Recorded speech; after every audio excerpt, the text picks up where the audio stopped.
বন্ধুরা, আমার চ্যানেল মনোহরাতে তোমাদের সকলকে জানাই স্বাগত। আজ সকাল থেকেই ভাবছিলাম যে তোমাদের সাথে কি শেয়ার করা যায়।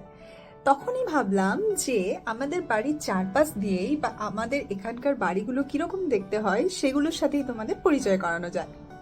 তাই দেখতেই পাচ্ছ আমি এখন সোয়েটার টুপি সব করে রেডি হয়ে গেছি, কারণ বাইরে যাওয়া মানেই প্রবল ঠান্ডা। এবং আসলে এখন টেম্পারেচার প্রায় 6 ডিগ্রি থেকে 7 ডিগ্রি মতো, তো প্রচণ্ড ঠান্ডা। তো যাই হোক, তাও আমি চেষ্টা করছি আমাদের বাড়ির সামনেটা বা এখানকার বাড়িগুলো কীরকম হয় সেগুলো একটু তোমাদের সাথে শেয়ার করার। এই দেখো, এটা আমাদের বাড়ির মেন গেট। গেটটি বেশ বড় এবং গ্লাস দিয়ে বানানো, যাতে সাফিসিয়েন্ট রোদ এবং হাওয়া বাড়িতে ঢুকতে পারে। আসলে এরা এখানে নেচারকে খুব বেশি প্রায়োরিটি দেয় এবং সেই কারণে যাতে সাফিসিয়েন্ট রোদ বা হাওয়া বাড়িতে ঢুকতে পারে সেরকমভাবে এরা বাড়িটাকে বানায়। দেখো, এবার আমি বাড়ির বাইরে যাই। বাড়ির বাইরে গেলেই প্রথমে যেটা চোখে পড়ে সেটা হচ্ছে একটি গাছ, যার পাতাগুলি এখন ঝরে পড়ছে। আর তার সামনেই রয়েছে একটি বসার জায়গা, যেখানে আমরা প্রায়ই গ্রীষ্মকালে বসে থাকি, বসে চাটা খাই, বা এখানে যারা অন্যান্য যারা থাকে তারাও এখানে এসে বসে। তো বেসিক্যালি এটা হচ্ছে একটি বড় বাড়ি, যে বাড়িটার অনেকটাই এরিয়া জুড়ে তৈরি। দেখো, বাড়িটা প্রায় অনেকটাই এরিয়া জুড়ে তৈরি এবং এই বড় বাড়িতে মোটামুটি আমরা 11টি মতন ফ্যামিলি থাকি এবং এটি ডিভাইড করা রয়েছে সাব পার্টে। মানে এটাই হচ্ছে একটি আলাদা বাড়ি, এটি হচ্ছে একটি আলাদা বাড়ি এবং এইভাবে এটা হচ্ছে আমাদের বাড়ি।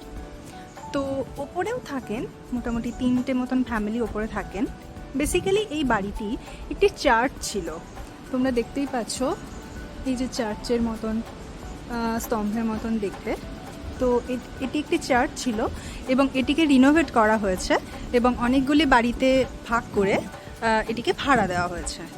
এখানকার বাড়িগুলির আরও একটি বিশেষত্ব তোমাদের সাথে শেয়ার করি। আশা করি তোমরাও দেখতে পাচ্ছ যে এখানকার কোনো বাড়ি কিন্তু প্লাস্টার করা নেই এবং রঙও করা নেই। যেরকম আমরা বাড়ি দেখতে অভ্যস্ত এবং আমাদের ইন্ডিয়াতে প্রায় প্রত্যেকটি বাড়ি রং করা এবং তার সাথে সুন্দর করে প্লাস্টার করাও, কিন্তু এখানে দেখো প্রত্যেকটি বাড়িরই ইটগুলো সামনের থেকে বের করা, কিন্তু তাতেও কোনো শ্যাওলা পড়া বা বাড়ির কোনো ক্ষতি হওয়া কিন্তু হয়নি। যদিও এখানে নেদারল্যান্ডসে প্রায় 300 দিনই বৃষ্টি পড়ে, কিন্তু তা সত্ত্বেও দেখো এখনও প্রায় বৃষ্টি পড়ছে, তা সত্ত্বেও আমি ভিডিওটা করছি, কিন্তু তাও দেখো বাড়িগুলো একটুও নষ্ট হয়নি।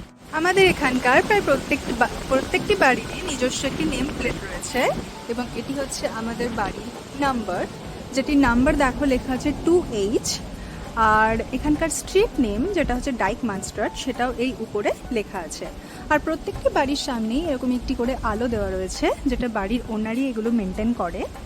আর দেখো, এখানকার আরেকটি বিশেষত্ব হচ্ছে এই বাড়িগুলো মোটামুটি ওই ত্রিভুজ আকৃতি, যেরকম আমরা ড্রয়িং বুকে আঁকতাম না ছোটোবেলাতে বাড়ির স্ট্রাকচার, ঠিক সেই ধরনের। আর দেখো, কয়েকটা বাড়ির ওপরে ওই সোলার প্যানেল টাইপের একটু বসানো রয়েছে।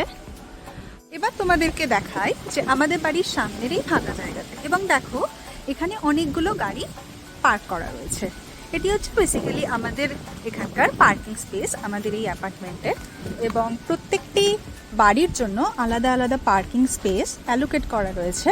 যেরকম দেখো, আমাদের বাড়ির নাম্বার হচ্ছে 2H এবং এখানেও নাম্বারিং মেনশন করা রয়েছে 2H, এবং এখানে একটি গাড়ি রাখা হয়েছে। যদিও আমাদের গাড়ি এটি নয়, কারণ আমাদের কোনো গাড়ি নেই, তো আমাদেরই এক প্রতিবেশী তিনি এখানে গাড়িটি পার্ক করেছেন। তো এখানে মূলত পুরোটাই এটা পার্কিং স্পেস, যেটা আমাদের জন্য বরাদ্দ। এত হাওয়া আসছে, আমি জানি না কতটা আমার ভয়েসটা ক্লিয়ার শোনা যাচ্ছে। তো যাই হোক, এটাই হচ্ছে আমাদের বাড়ির চারপাশটা।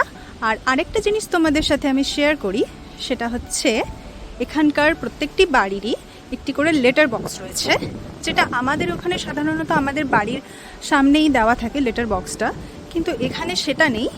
এখানে রয়েছে, এখানকার প্রত্যেকটি বাড়িরই এরকমই বিশেষত্ব আমি দেখেছি যে প্রায় এই যে প্রত্যেকটি বাড়ি তোমরা দেখছো, এখানে লেটার বক্সগুলো কিন্তু আলাদা একটি জায়গায় থাকে এবং আমাদের লেটার বক্সটি বাড়ির একদম বাইরে রয়েছে।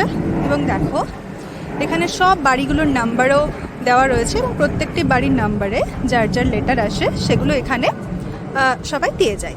তো এখান থেকে আমরা একটা চাবি আছে, এটা দিয়ে চাবি দিয়ে আমরা এটা খুলি, তারপরে এখানে যে লেটারটা থাকে সেটা আমরা কালেক্ট করি। এতক্ষণ ধরে আমি তোমাদেরকে আমার বাড়ির আশপাশটা ঘুরে দেখালাম। এবারে তোমরা কমেন্ট করে জানিও যে তোমাদের কেমন লাগলো, আর তোমরা কি কি বিষয়ের উপর জানতে চাও সেগুলো অবশ্যই আমাকে জানিও, আমি অবশ্যই ভিডিও করার চেষ্টা করব। তো এখনকার মতো এই পর্যন্তই, দেখা হচ্ছে পরের ভিডিওতে। টাটা।